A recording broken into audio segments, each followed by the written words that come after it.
Hey everyone, thanks for joining us. Today we're going to talk about using SageMaker to build automated and secure synthetic data workflows. I'm Yamini Kagal and I'm on the product team at Gretel. Joining us are Maarten von Segbroeck from Gretel and Qiong Zhang from SageMaker. We'll start off with some brief introductions and then Joe will go over everything that you can do with SageMaker. Maarten will then walk us through the Gretel workflow in SageMaker. We'll make sure to leave enough time for a Q&A session. Maarten, over to you.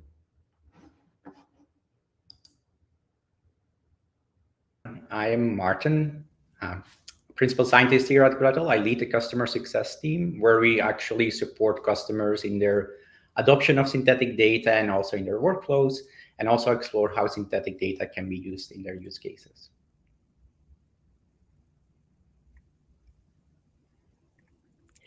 Hello, everyone. Good morning or good afternoon. This is Qiong Zhang. You can call me Joe. I'm a senior partner solutions architect from AWS, specializing in AI ML. Now we're going to talk about SageMaker and how SageMaker helps you automate machine learning workflows. Next. As you know, when it comes to AI ML, AWS offers a broad and deep set of services at 3 layers: AI services, Amazon SageMaker, and machine learning frameworks and infrastructure. And I would like to highlight our recent generative AI offerings here. We have Amazon Bedrock. It is the easiest way to build generative AI-powered applications and leverage foundation models from third parties, such as AI21 Labs, Anthropic, Stability AI, and Amazon. We have services with built-in generative AI, such as Amazon Code Whisperer. It is an AI code companion that helps you build applications faster and more securely, free for individual use. And we have Amazon SageMaker and SageMaker Jumpstart with the flexibility for all customers.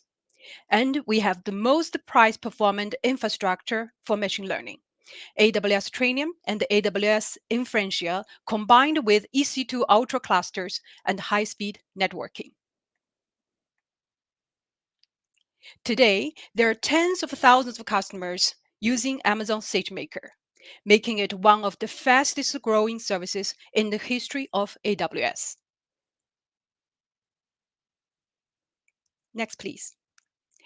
Amazon SageMaker is a comprehensive machine learning service enabling business analysts, data scientists, and machine learning operation engineers to build, train, and deploy machine learning models for any use case, regardless of machine learning expertise.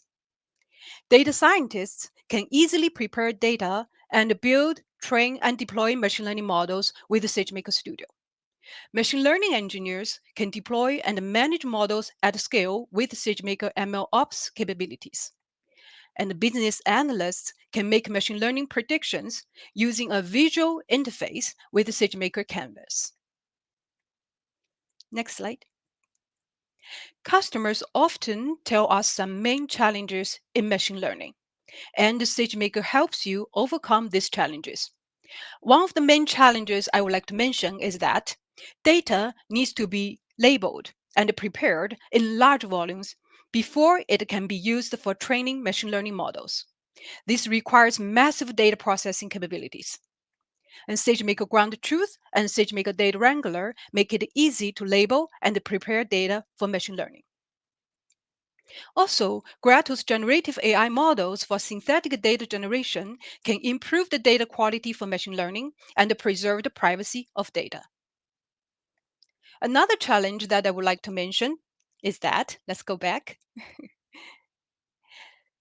DevOps teams have to manually manage disparate environments for prototyping, development, testing, validation, and production, making it difficult to maintain consistency across these environments and ultimately delaying deployment of models to production.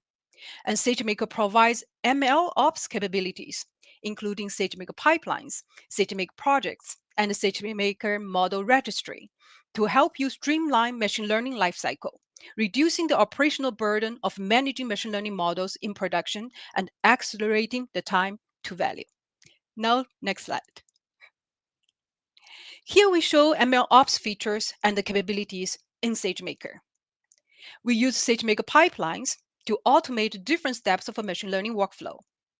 At the data preparation step, we use low-code SageMaker Data Wrangler or SageMaker processing job to transform data. We can use Feature Store to store, share, and manage machine learning model features for training and inference, and to promote feature reuse across the machine learning applications.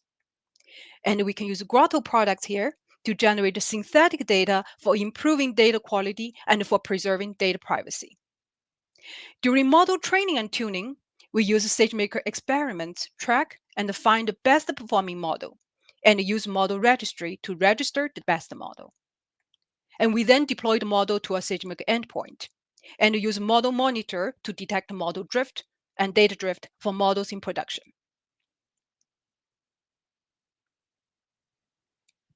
Now let's dive a little deeper into SageMaker pipelines. Amazon SageMaker Pipelines is a machine learning CI/CD service. CI/CD stands for Continuous Integration and Continuous Delivery. SageMaker Pipelines reduces the months of coding required to manually stitch together different code packages to just a few hours. And with just a few clicks in SageMaker Pipelines, you can create an automated machine learning workflow. And pipelines provides comprehensive steps, including data preparation, transformation in data wrangler, algorithm setup, debugging, model optimization, and more. Pretty much anything you can do in SageMaker, you can add to your workflow. Next. Let me show you an example workflow for model build using SageMaker pipelines. There are 4 steps in the pipeline: data processing, model training, model evaluation, and if the model accuracy is greater than 90%, register the model. The input dataset is stored at Amazon S3 bucket. If training data is not available, for example, due to privacy requirements, we can use Gretel's generative AI models to generate synthetic training data and then send it to our S3 bucket. S3 can then send an event notification to initiate execution of the pipeline.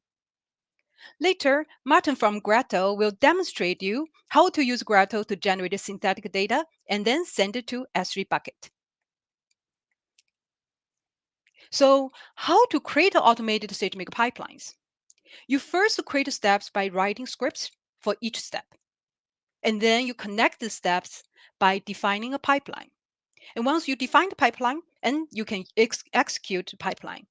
And you can execute multiple instances of the pipeline concurrently. And there are different ways to trigger pipeline executions.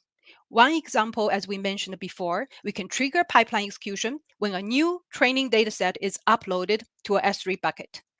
Or you can initiate a pipeline execution regularly, per week or per month, by using Amazon CloudWatch events and Amazon Event Bridge. Next slide. And here we summarize the features in SageMaker. With these features, Amazon SageMaker helps you prepare data, build, train, and deploy machine learning models in production for any use case. Thank you. Now I will hand over to Maarten to talk about how to integrate Gretel with AWS services.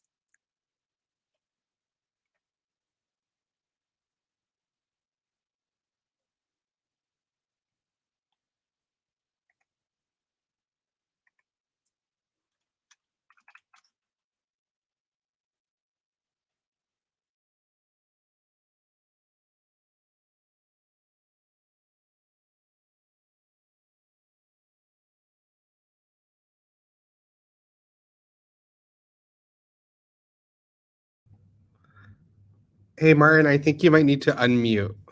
Oh, I'm sorry. That's okay. Thanks, everyone. Thanks, Joe.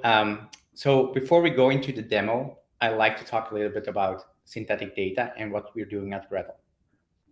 You want to go to the next slide? Thank you. What is synthetic data? Synthetic data is annotated information that computer simulations or algorithms generate as an alternative to real-world data. So synthetic data is not real data. It's derived from real data that has the same statistical properties of the data. Synthetic data is typically generated from a model that is either directly trained or fine-tuned, in the case of a foundation model, for instance, on the real data. Next slide. Gretel is a synthetic data company. 3 points I'd like to make here about the benefits of synthetic data. First of all, generally speaking, synthetic data is an answer to making data safe and accessible. If you're able to share data with others, you can collaborate better, innovate faster, and ultimately improve productivity. Concept of synthetic data applies to a wide variety of project and business use cases. The way we generate data, synthetic data at Gretel, is by first training a synthetic data model on your data to learn the statistical properties of the underlying data. Once you have that model, you can not only generate as many records as you want, more than that it's present in the production data, but also to conditionally generate from the model. What that means is that you can boost a minority class or could or create various data sets in parallel covering multiple scenarios that you might not have seen before in your production data, but you can anticipate on seeing in the future. You can use those data sets then to use in your lower depth environments to make sure that things are not breaking, for instance. Thirdly, synthetic data also plays a key role in what we believe is last mile training, especially in the current trend of moving to generative AI, such as large language models or stable diffusion models. What this means is that these generative models are trained on public open domain data. But to make them really work for your use cases, you need to fine-tune them on your custom production and highly sensitive data. And the safest way to do that is to use synthetic data derived from that production data, allowing you to have like a safe barrier between production data on one side and the machine learning model on the other side, and preventing any leakage of PI information in that model. Next slide, please. What does it mean to you to basically collaborate faster, innovate faster, productionize faster, right? It means that Gretel basically compresses the time for you to reduce the various bottlenecks that exist in workflows that typically run in production environment. The fact that you don't have to go through the process of collecting the data yourself, which can be quite expensive, and anonymize the data, that already brings a huge win to your business, and Gretel can help with that. Next slide, please. I just want to show that we're not upselling things. This is a study done by Gartner in 2021, basically predicting that by 2030, the majority of the data that is used for machine learning model training will be synthetic data. And at Gretel, we already see that paradigm shift happening by talking to our customers. My opinion comes from two reasons. First of all, continuous improvement in synthetic data modeling, closing the gap between synthetic data on one side and the real data on the other side, while preserving that privacy guarantee. Secondly, there's an increasing awareness by business leaders that synthetic data is a safe alternative for real data. And in some cases, it's your only choice. Think about the example of healthcare, where patients don't want to share their data for machine learning model training. And then synthetic data still offers them a solution to still allow them to train machine learning models. Next slide, please. So how do you do this at Gretel? Explaining this in a nutshell, we are offering a fully comprehensive and multi-modal synthetic data platform that supports tabular data, text data, relational data set, image, time series. And all these models that we are using under the hood are using the latest state-of-the-art technology, going from GAN-based models to foundation models in generative AI space. On top of that, we're also building additional features like validators that check for that the quality of the synthetic data is guaranteed, that, for instance, we're not sensitive to hallucinations in the synthetic data. We're also building privacy filters and privacy techniques within those models. One example is our tabular DP model, which uses differential privacy, which guarantees also that the synthetic data is completely safe and secure to use. We'll use the tabular DP model in the demo that I will give later on. One last point before going to the demo is that Gretel is available both in the Gretel cloud, meaning that all the compute and auto-scaling will happen or taken care by Gretel, but also in a hybrid development where everything runs in your cloud environment, and we're supporting all the major cloud, Azure, Google Cloud, and AWS. This actually ensures that none of your data will actually leave your environment. So now going to the demo. First, I'll show you a quick diagram about our workflow. So here you go. So we're going to show you here how we can leverage all the different AWS services to build a secure workflow using SageMaker on the one hand and Gretel on the other hand. First of all, we start with creating a source bucket. That source bucket is the data where your production data and your sensitive data will be stored. That data you want to have, that bucket you want to have very restrictive access right to your organization. On the other hand, you have a destination bucket where all the synthetic data will go in and additional artifacts of the synthetic data. That bucket you can give it more permissive access rights so that you can share that bucket with data scientists, machine learning engineers, or machine learning scientists to use that data. Gretel is available through an SDK, so we could actually call Gretel in a SageMaker notebook, and that SageMaker notebook that we're going to leverage will take the data from the S3 source bucket, will train a synthetic model on that data, and then generate synthetic records from that model and then stores it in the destination bucket. Now, to make everything automated, we added a Lambda function that basically will get triggered as soon as a data file, and we specify in this case a CSV file, so only files with a CSV extension that's getting uploaded to the source bucket will trigger the Lambda function, and the Lambda function will then execute and start the SageMaker notebook instance. That upload can be done manually, as I will show later, or can be done by an automated process. Just anytime there is a CSV file stored or uploaded in the source bucket, this workflow will kick off. To make this also work, we also have to attach lifecycle configuration to the notebook.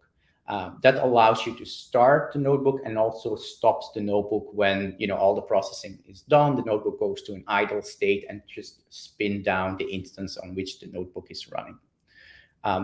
Gretel also makes use of an API key, and Amazon actually has a very neat solution to deal with API keys rather than manually giving your API key or hard coding the API key. You can store the API key to AWS Secret Manager and then give specific permissions to the SageMaker role to access the API key. So nobody has to see that API key, it just has to be configured once.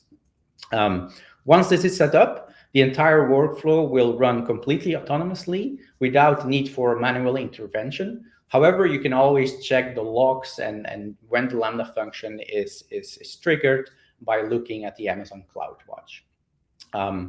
I'll go now to showing you this in a live demo, but also want to mention that we will release a blog post tomorrow where all the steps are nicely described, and also any code or scripts that have been used in this notebook, such as in this workflow, such as the notebook and policies that we set up will also be available. So you be able to just reproduce everything that I'm actually going to walk you through.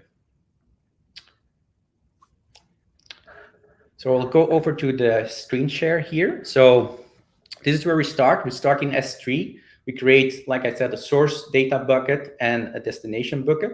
We can, make those buckets. We can customize the permission rights to those buckets. As I said before, the source data bucket might have very permissive data access right because there the production data will be stored. Destination bucket is a bucket that will be shared with your broader organization, internal teams, or whatnot. Next, we set up a Gretel SageMaker notebook, call it Gretel Schedule Notebook here. It's currently in a stopped state. If we go to this notebook here, we see that I attached the lifecycle configuration to that notebook that basically will just spin up and spin down, auto stop the clustered checks for a 10-minute idle state. It's all configurable, and then we'll take the notebook down when all the processing is done. Next, we also have to set up a Lambda function. So this is basically how we do this in AWS. We specify the launch Gretel notebook is the name of the Lambda function, and it gets triggered by an S3 event. And as you can see here, the event type is by an object creation, upload of a file, for instance, and it only gets triggered when a file has a suffix of a CSV file. Next step that I like to show is that we want to give the Amazon SageMaker notebook. So we go to AWS IAM. We want to give it permission to either the S3, the two S3 buckets. So no access to other S3 buckets, just the destination and the source data bucket. And then also another policy for a secret key where the API key is stored. So we don't give it access to the entire secret manager, just access to this specific API key of Gretel. So these are the policies we need to attach to the SageMaker role. The secret where we actually store the API key can be done in AWS Secret Manager. It's actually a key value pair, and that can then neatly be retrieved in the SageMaker notebook. So when we go to the notebook here, the notebook is currently in a stopped state, but I actually created, opened the same notebook in SageMaker Studio Lab. And I'm showing it here. Like I said, we'll share this, but I will quickly go over it. We start by installing the Gretel client here, import some functions. We then grab the file that were uploaded to the S3 bucket. And then we retrieve the data. We check if a file has already been processed or not. And then we go to the step of running Gretel transform and synthetics. Before we do that, we need to configure the session. So here we have actually get the secret from the AWS secret. That will then get the Gretel API key. So no hard coding here required. We just call the secret AWS secret to get our API key. And then we first transform the data and synthesize the data. Transform is a step that is needed to just de-identify the data. It removes all the PI information that you have available in your data. It auto-detects it and then redacts it, fakes it. So you want to make sure that you do this step before training synthetic data if you want to fully ensure that no PI gets leaked into your synthetic data. And then we train a synthetic data model. In this case, we use our tabular differential privacy model. It has an epsilon of 1, which means that the privacy is absolutely guaranteed here. First, we train the model, and then we generate synthetic data from the model. So that's all done. Once we have that, we basically will store generated synthetic data in the destination bucket. We also will store a report. Gretel offers a synthetic data quality report that I will show you that in a second. It will also be stored in the destination bucket together with a summary of all the synthetic data quality scores. So let's go to our source data bucket and actually just show you how it is done. I've already processed hospital records in this case from week 6 and week 7 of 2023. So now let's add another file. Like I said, this can be done manually or can be an automated process that does that. So as soon as this get uploaded to the S3 cluster, well, there we go. It's now here. Then we should go to our Gretel notebook, and it immediately goes into a pending state. It was stopped before, it goes pending state, so that basically the pipeline is now kicked off. It will take a couple of minutes to provision the instance and then run it, first transform, then synthetics on that. It will take, I think, almost 20-30 minutes. So we're not going to see for this week for this file in this time the results. But like I said, I already run this for week 6 and week 7 of data. So you can see here that we first have, if we go to our Gretel console, so where you can also follow how things have been processed. You can see the transform function is there and the synthetic data has been stored. So these are 2 projects here that Gretel generates. It first creates the model. You can see all the activity here. This was a data set, the de-identified data set that we here. We can see Gretel provide all the logs here, so how we, so you can follow along how the tabular DP model has been trained on your data. And then once that is done, you can see a synthetic data quality score in a report. The report that Gretel generates looks something like this. In this case, we have a great score, 93, and an excellent privacy. We also provide deeper details in those scores. We can see for each of the columns in the file whether or not the quality is good. We can see data correlations between the different columns. We see the deep structure of the data by means of principal component analysis, and then also see how the distributions for each of these columns compares to the underlying to the original source data set. So that is the workflow. Just one more thing is that you can follow this entire process also by going to CloudWatch. Everything that is running under the hood right now is actually live to follow in the log files as well. So just to summarize here, it's a completely automated workflow, doesn't need any manual intervention. If you want to change anything up to the notebook, obviously you can that if you want to make some process changes. But this is basically, if you have set that up, the only thing you have to do is upload the file, and then synthetic data can automatically generate it. It will end up in the destination bucket, and here you can see that we have synthetic data and the report getting stored there, and that data can then safely be shared by other members of your organization.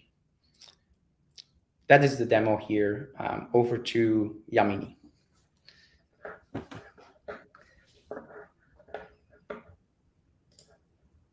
Thanks, Maarten and Joe. That was super interesting. Quick note before we go to Q&A. The use case we saw today requires training data to be available, but sometimes there's no data available at all. Examples of certain events. We've been working for the past several months on a tabular language model that will address these needs. If this is a constraint that you're familiar with, check out the demo using the link or the QR code, and then you can also sign up for early access there.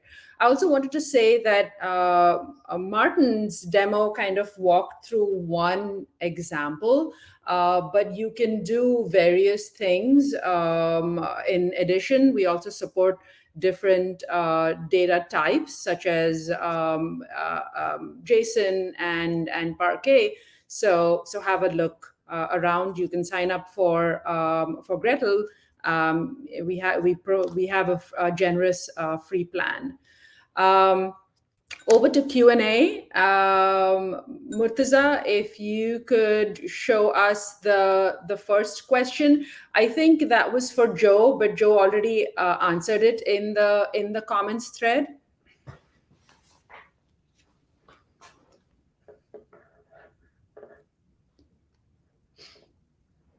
Joe, do you want to give us a quick explanation again of what you answered, Arthur?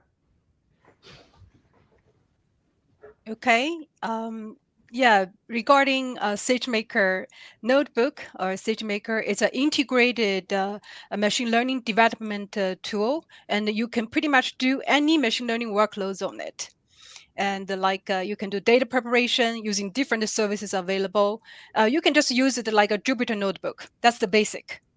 And then you can use like a data wrangler to for the data preparation, and you can use feature store for store the features that you already manipulate and prepared like that. And you can do training or even distributed training, and SageMaker can automatically actually launch a distributed training cluster on the cloud for you. You do not need to dive deep into how to build the infrastructure from a distributed training. And also for inference, and SageMaker also can help you manage your inference endpoints for any scale. So the relation with the Gretel and the SageMaker is that Gretel basically you can generate the synthetic data, and then you can use the data set from Gretel and then to do your regular machine learning workloads on SageMaker. Thank you for that explanation, Joe. Next question. This is, given your S3 CSV uploaded event trigger, what happens if your training data consists of multiple CSVs? Wouldn't the SageMaker pipeline get executed redundantly? Maarten, this one I think is for you. So currently,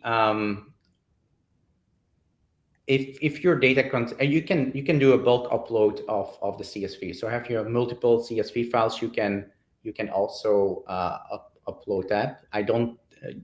It will not do any redundant computation here, because we're actually also checking if a file has been processed or not.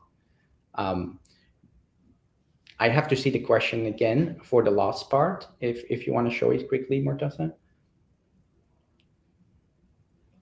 No, so it wouldn't be run out redundantly, and we will share the notebook with you, so you can actually verify that on your side, that everything will taken care of on that part.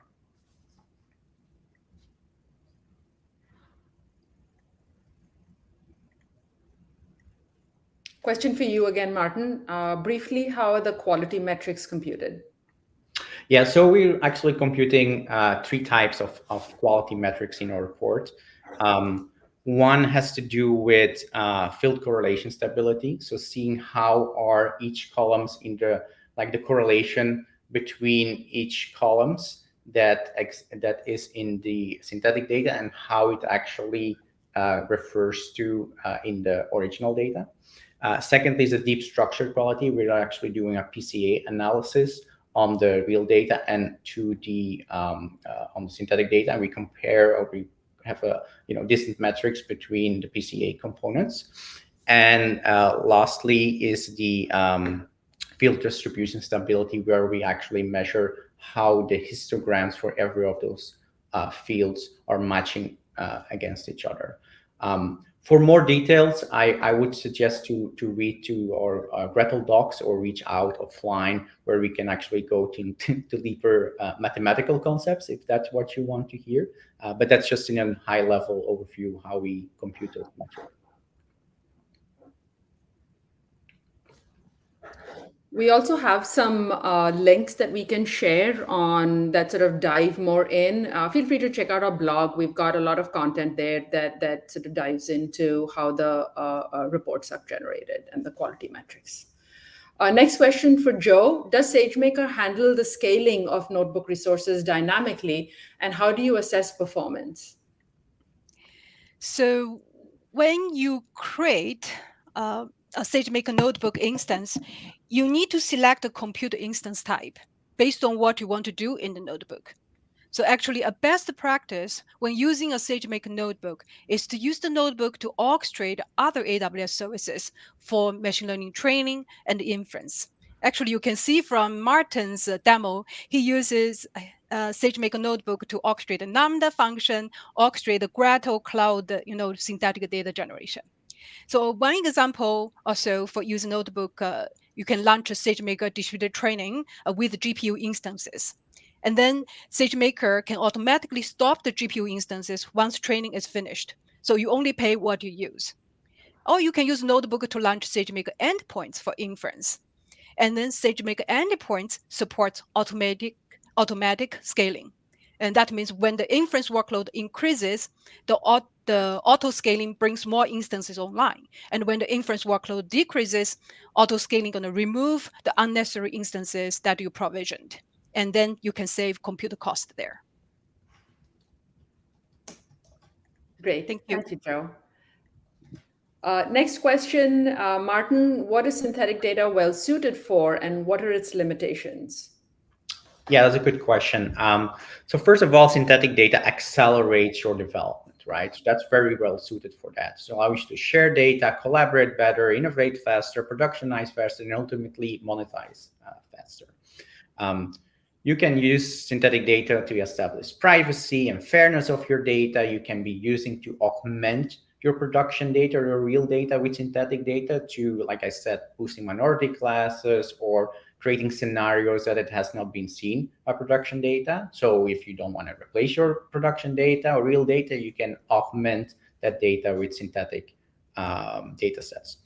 In terms of limitations, synthetic data speeds up the research pipeline, but in some cases, it may not be a full replacement of your real data, right?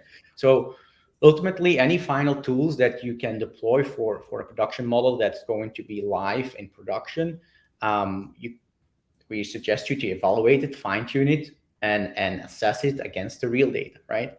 Take the example of machine learning production model that you want to train on customer data, but you have, let's say, a 30-day data policy in place, right? So you want to build the model with the highest accuracy, and let's say you can responsibly use real data from the last 30 days, then you would use that data, but you can also augment that with synthetic data to enrich the last 30 days to create scenarios that it has not been seen.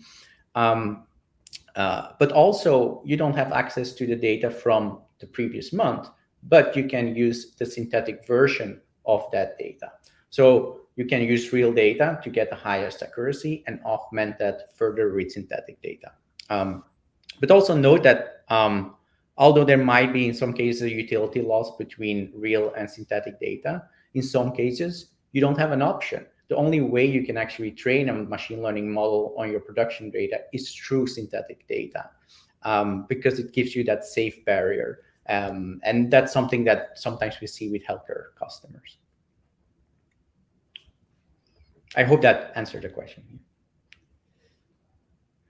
Next question is again for Maarten. What's the benefit of using Gretel with SageMaker versus doing my own, or I guess, both of you can answer this one, versus doing my own data augmentation to create synthetic data on SageMaker? So basically, why not do everything in SageMaker versus using Gretel in SageMaker? Yeah, so I can take take that one. Yeah, so there are open source available libraries to create synthetic data or create or resample your data. You can build your own code to create synthetic data, but at Gretel we're actually developing what we synthetic data. There's a lot of development going on in synthetic data. Synthetic data training synthetic data models and generating synthetic data is a discipline by itself, and we're taking care of that for you to make sure you don't have to reinvent the wheel, firstly, and also to make sure that your synthetic data that you generate is safe. You can resample your data set, but that doesn't mean it is safe synthetic data, right? So that's why Gretel comes in with all the expertise that we have on privacy, with our privacy expert, to create the models that don't even guarantee you to have high quality, but also use things like technologies like differential privacy to generate those models in those data sets in a responsible way. So it's just I would suggest that you can try out different things, but also use Gretel and compare your results with Gretel, and use tools to compare the privacy and the accuracy, because that's a trade-off.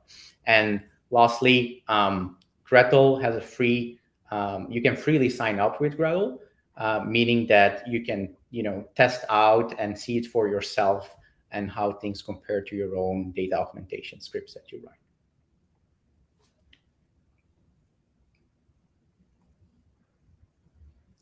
I think there was a follow-up question on the ensuring the quality of the synthetic data.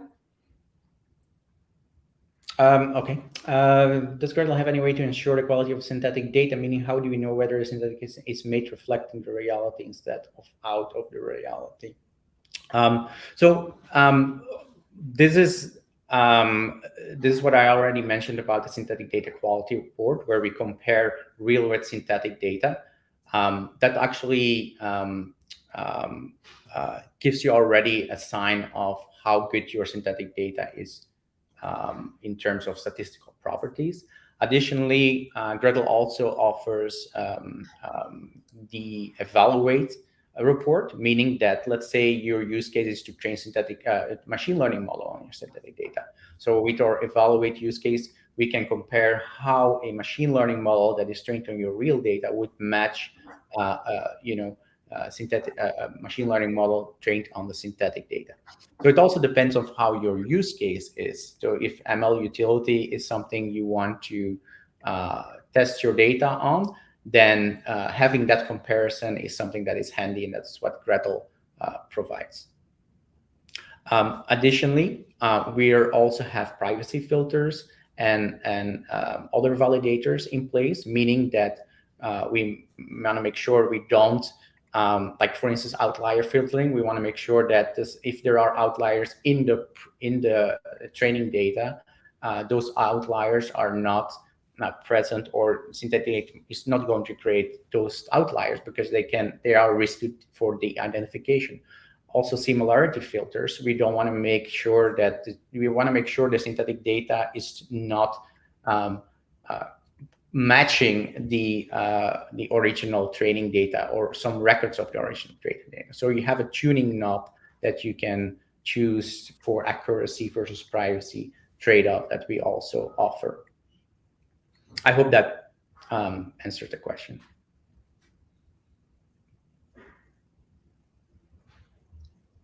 I think this is again for Maarten. Is the synthetic data consistent on a data point or row basis? That is, do the data points make sense when looking at them individually? To some extent, it's yes and no. If you have, let's say, you have a certain identification number, and you want to compare that, in your source data, and then in your synthetic data, you have the same row with a certain identification number. The metadata and all the columns of that row can be different. It is better to compare on an aggregated level the production data with the synthetic data rather than do it on a row by row basis, because things can be changed over time. As long it's still valid to do the row by rows comparison to make sure that like the example I gave, where one record has a certain ID in your production data and then in the synthetic data the same ID, to make sure that all the other columns, for instance, are in the range of acceptable values, right? So that still makes sense. But in general, you need to compare synthetic data with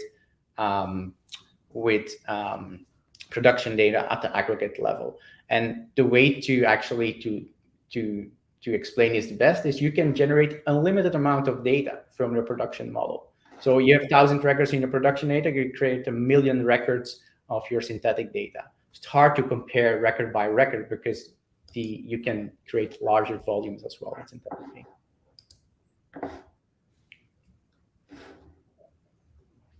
Great, thank you. This next question is for Joe. Can SageMaker automate hyperparameter tuning?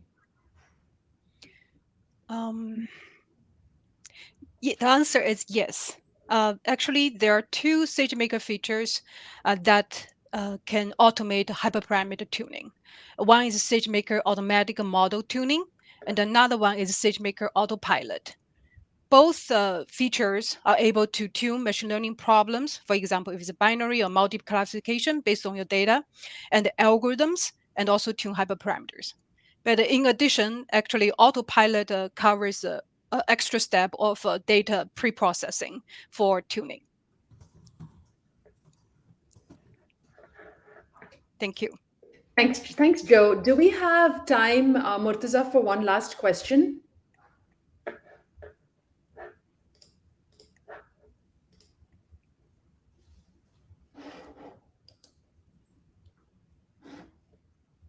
Yep, looks like we have a last one from Arthur. Can we use Gretel evaluating tool to evaluate tools on synthetic data not generated using Gretel?